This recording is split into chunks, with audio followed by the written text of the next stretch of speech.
Hello friends, Supriya's किचनमध्ये आपले स्वागत आहे. आज आपण बनवणार आहोत मकर संक्रांत स्पेशल तिळाचे लाडू. तिळाचे लाडू आपल्या शरीरासाठी खूप महत्त्वाचे आहेत. त्याचे फायदे देखील आपल्या शरीराला खूप होतात. जसे की तिळापासून आपल्या शरीरातील कॅल्शियम वाढते, आपली इम्युनिटी पॉवर वाढते, तसेच रक्तातील पांढऱ्या पेशी वाढण्याससुद्धा तिळापासून मदत होते. तर आज आपण बघणार आहोत हे तिळाचे लाडू अगदी परफेक्ट, अगदी खुसखुशीत कसे तयार करायचे ते आपण बघणार आहोत. चला तर मग सुरू करूया तिळाचे लाडू कसे करायचे.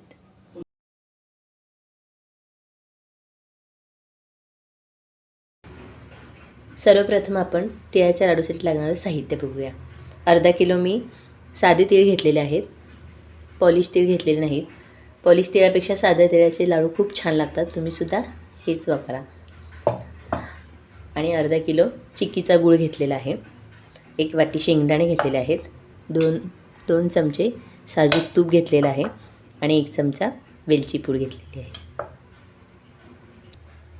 कढई गरम झालेली आहे, त्याच्यामध्ये आपण हे तीळ घालूया.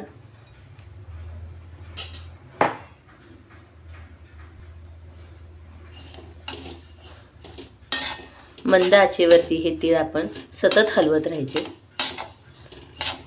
म्हणजे ते सर्व बाजूने व्यवस्थित भाजले जातात. 5 ते 10 मिनटं याला आपण चांगले भाजून घ्यायचे, खमंग भाजून घ्यायचे.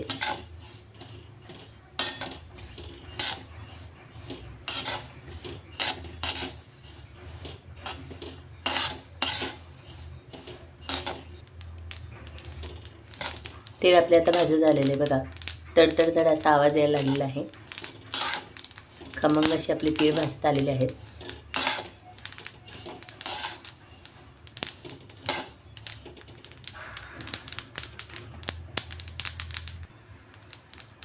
आपले तीळ खमंग भाजलेले आहेत. आपण ते एका प्लेटमध्ये काढून घेऊया. आता आपण शेंगदाणे सुद्धा असेच भाजून घेऊया.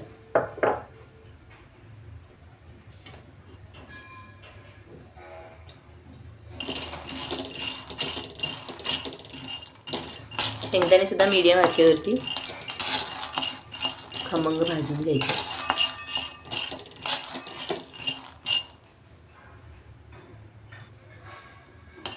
शेंगदाणे आपले छान भाजलेले आहेत. आता आपण गॅस बंद करूया आणि शेंगदाणे एका प्लेटमध्ये काढून घेऊया. शेंगदाणे आपले थंड झाले आहेत. आपण त्याच्यात साल काढून घेऊया.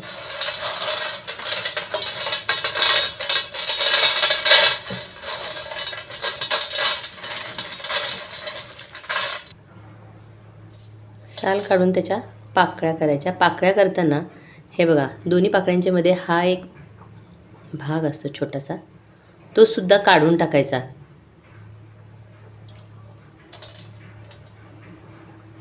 हे बघा, हा जो भाग असतो ना, हा कडवट लागतो. त्यामुळे प्रत्येक शेंगदाण्यामधून हा भाग आपण काढून टाकायचा.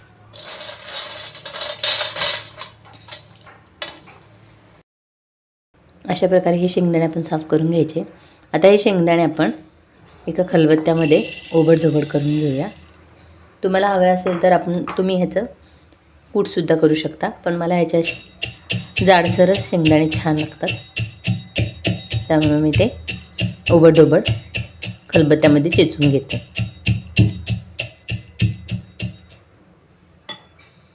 अशा प्रकारे हे बारीक करून घ्यायचे. एका बाउलमध्ये आपण ते भाजलेले तीळ घेऊया. त्याच्यावरती शेंगदाणे, हे ओबडधोबड केलेले शेंगदाणे घालूया आणि 1 चमचा वेलची पूड घालून हे सगळं आपण व्यवस्थित मिक्स करून घ्यायचं.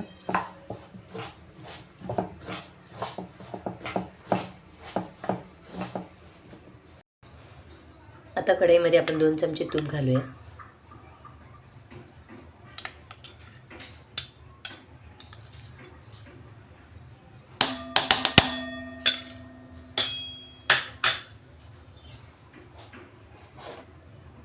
तूप वितळल्यानंतर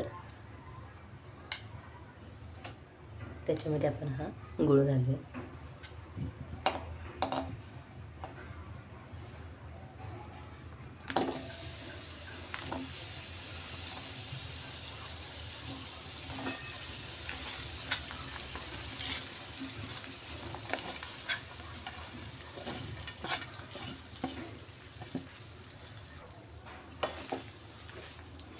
मंद आचेवरतीच आपल्याला गूळ वितळवायचा आहे.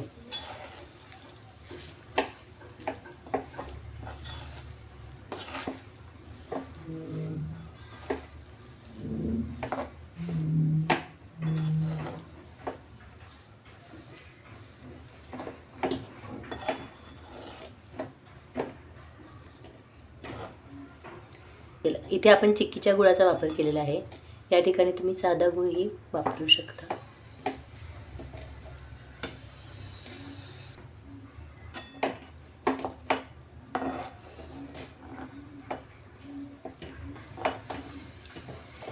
पूर्णपणे गूळ वितळून घ्यायचा.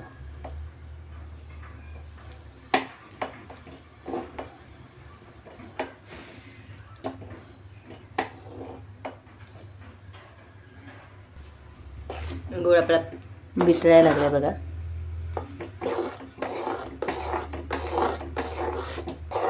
सतत ढवळत राहायचं म्हणजे गाठी राहत नाहीत त्याच्यातल्या. गूळ आपला पूर्णपणे वितळलेला आहे आणि साईडने बघा फेस यायला सुरुवात झालेली आहे, म्हणजे गुळाचा पाक तयार व्हायला सुरुवात झालेली आहे.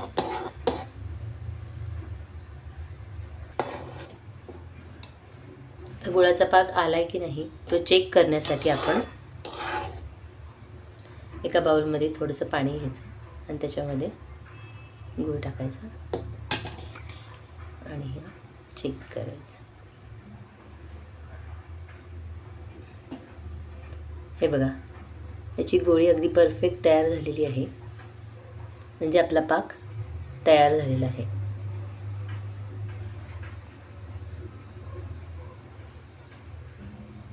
आता आपण गॅस बंद करूया.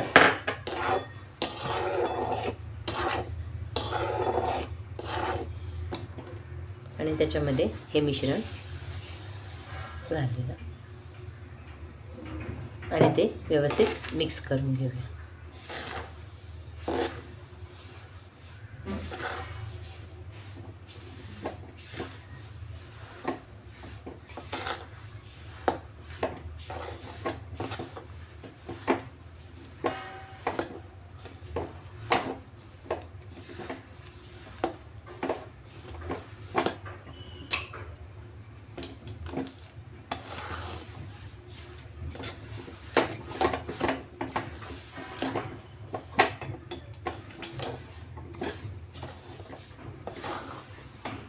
ही प्रोसिजर करताना सांभाळून करायचं, कारण की गूळ खूप गरम असतं.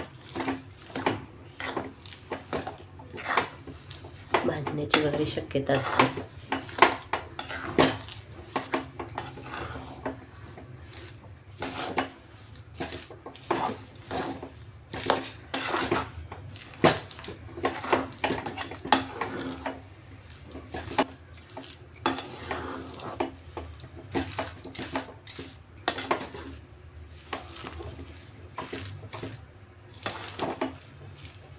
परफेक्ट आपलं मिश्रण तयार झालेलं आहे. आता हे 2 मिनटं आपण थंड होऊन द्यायचं आणि लगेच त्याचे लाडू वळायला घ्यायचे. सर्वात पहिले आपण आधी हाताला थोडं तूप लावून घेऊया. अशा प्रकारे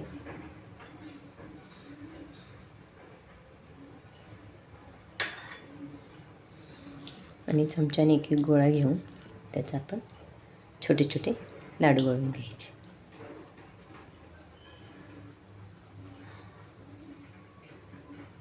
अशा प्रकारे मस्त आपले लाडू तयार झाले. अशा प्रकारे सगळे लाडू, मिश्रण थंड व्हायच्या आधी सगळे लाडू बांधून घ्यायचे, नाहीतर मग ते वळत नाहीत. हाताला तूप लावल्यामुळे हाताला चटके लागत नाहीत. हे बघा, आणि लाडूसुद्धा छान.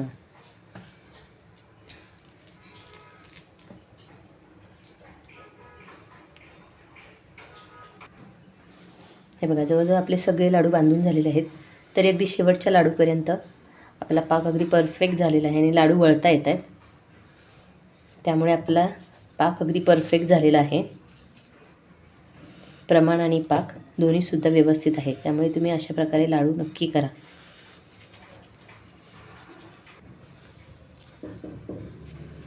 पाक व्यवस्थित नसेल तर शेवटी लाडू वळत नाहीत, मग आपल्याला तो पाक परत गरम करावा लागतो आणि त्याने कलरसुद्धा चेंज होतो आणि टेस्टसुद्धा चेंज होते.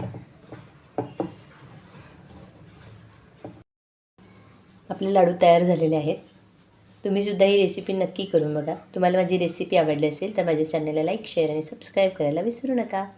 थँक्यू.